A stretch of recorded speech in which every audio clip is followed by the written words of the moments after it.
ഒരു വീഡിയോ കാണിക്കാം. ഇന്നലെ പിണറായി വിജയന്റെ വീട്ടിൽ റെയ്ഡ് നടത്തുന്നതിനെതിരെ പ്രതിഷേധിച്ച് റോഡിൽ കിടന്ന് പട്ടിഷോ കാണിച്ച ഒരു സഖാവിനെ പോലീസും CRPF ചേർന്ന് വലിച്ചിഴച്ച് കൊണ്ടുപോകുന്ന കാഴ്ചയാണ്. ആ കരച്ചിലൊന്ന് കേട്ടോ.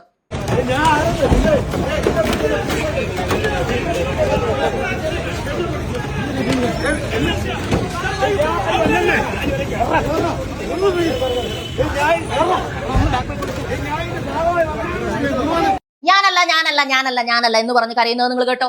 കണ്ടാൽ അറിയാവുന്ന 7 പേർക്കെതിരെ കേസെടുത്തിട്ടുണ്ട്. അത് ഭയങ്കര ഈസിയുമാണ്. കാരണം തലച്ചോറില്ലാത്ത കമ്മികൾ തന്നെ ഭയങ്കര മാസാണെന്ന് വിചാരിച്ചുകൊണ്ട് നടു റോഡിൽ അക്രമം കാണിക്കുന്ന ആ വിഷ്വൽസ് ഒക്കെ എടുത്ത് സ്റ്റാറ്റസ് ഇട്ടിട്ടുണ്ട്. തീർച്ചയായും ഇതൊരു ക്രിമിനൽ കുറ്റമാണ്. ഒന്ന്, ഉദ്യോഗസ്ഥരുടെ ഡ്യൂട്ടി തടസ്സപ്പെടുത്തുന്നത് തന്നെ ഒരു ക്രിമിനൽ കുറ്റമാണ്. അതുകൂടാതെ ആ വാഹനം ഓടിച്ച ഡ്രൈവറുടെ കണ്ണിന് പരിക്ക് പറ്റിയിട്ടുണ്ട്. വാഹനം മൊത്തമായിട്ട് തല്ലി തകർക്കുന്ന ക്ലിയർ ആയിട്ടുള്ള വിഷ്വൽസ് ഇപ്പോൾ തന്നെ പുറത്തു വന്നു കഴിഞ്ഞു. അതുകൂടാതെ ഉദ്യോഗസ്ഥർക്കും വനിതാ ഉദ്യോഗസ്ഥയ്ക്കടക്കം പരിക്കുണ്ട്. എന്താണ് ഇനി സംഭവിക്കുക? ഇനി സംഭവിക്കുന്നത് വളരെ സിമ്പിൾ ആയിട്ടുള്ള കാര്യങ്ങളാണ്. 2 വർഷമോ അതിൽ കൂടുതലോ ഇനി ജീവപര്യന്തം വേണമെങ്കിലും അകത്ത് കിടക്കാനുള്ള വകുപ്പുകൾ ഈ റോഡിൽ ഇറങ്ങിയ ആളുകൾക്കുണ്ട്.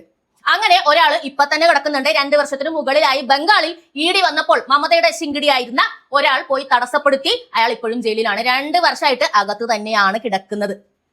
ഒന്നാലോചിച്ച് നോക്കുക, ഈ നേതാക്കൾക്ക് വേണ്ടി തെരുവിൽ ഇറങ്ങുന്നത് കൊണ്ട് നിങ്ങൾക്ക് എന്ത് ലാഭമാണ് ഉണ്ടാവുന്നത്? ഇപ്പോഴും പിണറായി വിജയനെതിരെ അല്ല കേസ്, ഒരു പാർട്ടി മെമ്പർ പോലും അല്ലാത്ത അദ്ദേഹത്തിന്റെ മകൾക്കെതിരെയാണ് കേസ്. എന്തിനു വേണ്ടിയാണ് നിങ്ങൾ റോഡിൽ ഇറങ്ങി ഈ പരാക്രമം മുഴുവൻ കാണിച്ചത്? ഇനി അങ്ങോട്ട് ഓരോ ദിവസവും ഇന്നലെ ചെയ്തതോർത്ത് നിങ്ങൾ സ്വയം പ്രാകാൻ പോകുന്നതേ ഉള്ളൂ. കണ്ടോ?